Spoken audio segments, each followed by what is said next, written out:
വചനമൊഴി March 26.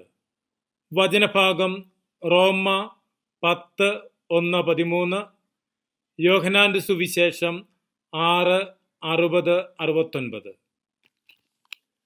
വിശുദ്ധ യോഹന്നാൻ അറിയിച്ച നമ്മുടെ കർത്താവ് ഈശോ മിശിഹായുടെ പരിശുദ്ധ സുവിശേഷം. ഇതു കേട്ട് ഈശോയുടെ ശിഷ്യരിൽ പലരും പറഞ്ഞു, ഈ വചനം കഠിനമാണ്, ഇത് ശ്രവിക്കാൻ ആർക്കു കഴിയും? തന്റെ ശിഷ്യന്മാർ പിറുപിറുക്കുന്നു എന്ന് മനസ്സിലാക്കി ഈശോ അവരോട് ചോദിച്ചു, ഇത് നിങ്ങൾക്ക് ഇടർച്ച വരുത്തുന്നുവോ? അങ്ങനെയെങ്കിൽ മനുഷ്യപുത്രൻ ആദ്യമായിരുന്നിടത്തേക്ക് ആരോഹണം ചെയ്യുന്നത് നിങ്ങൾ കണ്ടാലോ? ആത്മാവാണ് ജീവൻ നൽകുന്നത്, ശരീരം ഒന്നിനും ഉപകരിക്കുന്നില്ല. നിങ്ങളോട് ഞാൻ പറഞ്ഞ വാക്കുകൾ ആത്മാവും ജീവനുമാണ്. എന്നാൽ വിശ്വസിക്കാത്തവരായി നിങ്ങളിൽ ചിലരുണ്ട്. അവർ ആരെന്നും തന്നെ ഒറ്റക്കൊടുക്കാനിരിക്കുന്നവൻ ആരെന്നും ആദ്യം മുതൽ അവൻ അറിഞ്ഞിരുന്നു. അവൻ പറഞ്ഞു, ഇതുകൊണ്ടാണ് പിതാവിൽ നിന്ന് നൽകപ്പെടുന്നവനല്ലാതെ എന്റെ അടുക്കിലേക്ക് വരാൻ ആർക്കും സാധിക്കുകയില്ല എന്ന് ഞാൻ നിങ്ങളോട് പറഞ്ഞത്. ഇതിനുശേഷം അവന്റെ ശിഷ്യന്മാരിൽ ഏറെ പേർ അവനെ വിട്ടുപോയി. അവർ പിന്നീട് ഒരിക്കലും അവന്റെ കൂടെ നടന്നില്ല. അപ്പോൾ ഈശോ 12 പേരോടുമായി ചോദിച്ചു, നിങ്ങളും വിട്ടുപോകാൻ ആഗ്രഹിക്കുന്നില്ലേ? ശിമിയോൻ പത്രോസ് മറുപടി പറഞ്ഞു, കർത്താവേ, ഞങ്ങൾ ആരുടെ അടുത്തേക്ക് പോകും? നിത്യജീവന്റെ വചനങ്ങൾ നിന്റെ പക്കലുണ്ട്. നീയാണ് ദൈവത്തിന്റെ പരിശുദ്ധൻ എന്ന് ഞങ്ങൾ വിശ്വസിക്കുകയും അറിയുകയും ചെയ്തിരിക്കുന്നു. ഈശോയിൽ സ്നേഹമുള്ളവരെ,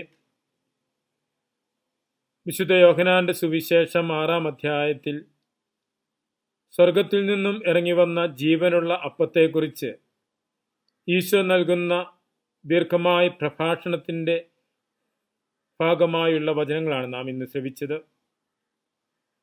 ഇതിന് തൊട്ടു മുൻപ് ഈശോ പറയുന്നത്, നിങ്ങൾ മനുഷ്യപുത്രന്റെ ശരീരം ഭക്ഷിക്കുകയും അവന്റെ രക്തം പാനം ചെയ്യുകയും ചെയ്യുന്നില്ലെങ്കിൽ നിങ്ങളിൽ ജീവൻ ഉണ്ടായിരിക്കുകയില്ല.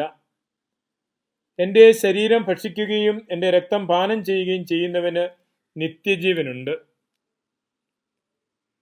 ഈശോ ഈ കാര്യം പറയുന്നത് യഹൂദന്മാരോടാണ്. യഹൂദന്മാരുടെ വിശ്വാസത്തില് രക്തം ഭക്ഷിക്കുക എന്നത് വലിയ ഗൗരവമായ തെറ്റാണ്. ലേവ്യരുടെ പുസ്തകത്തില് പറയുന്നൊരു കാര്യമാണ് രക്തം ഭക്ഷിക്കരുത്. യഹൂദ ചിന്താഗതി അനുസരിച്ച് മനസ്സിലാക്കുവാൻ വളരെ ബുദ്ധിമുട്ടുള്ള കാര്യമാണ് ഈശോ പറയുന്നത്. ശരീരം ഭക്ഷിക്കുക, രക്തം പാനം ചെയ്യുക.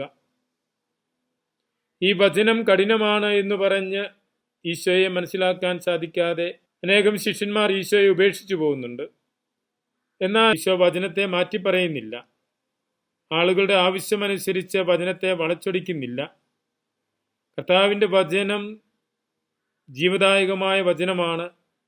അവിടുത്തെ ശരീരം ഭക്ഷിക്കുകയും പാനം ചെയ്യുകയും ചെയ്യുന്നവൻ നിത്യം ജീവിക്കും. ആ വലിയ വിശ്വാസ സത്യത്തെ വളച്ചൊടിക്കുവാനോ ചെറുതാക്കി കൊടുക്കുവാനോ അവിടുന്ന് തയ്യാറാകുന്നില്ല. മറിച്ച് കർത്താവ് അവരോട് പറഞ്ഞത്, നിങ്ങൾക്കും പോകണമെങ്കിൽ പോകാം.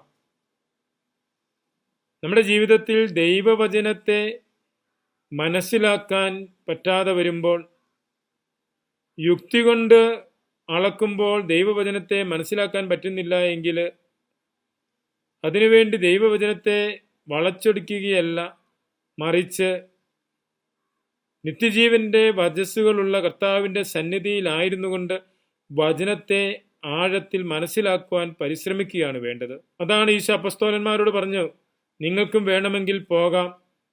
എന്നാൽ പത്രോസ്, കർത്താവേ, ഞങ്ങൾ ആരുടെ പക്കൽ പോകും? നിത്യജീവന്റെ വചസ്സുകൾ അങ്ങയുടെ പക്കലുണ്ടല്ലോ.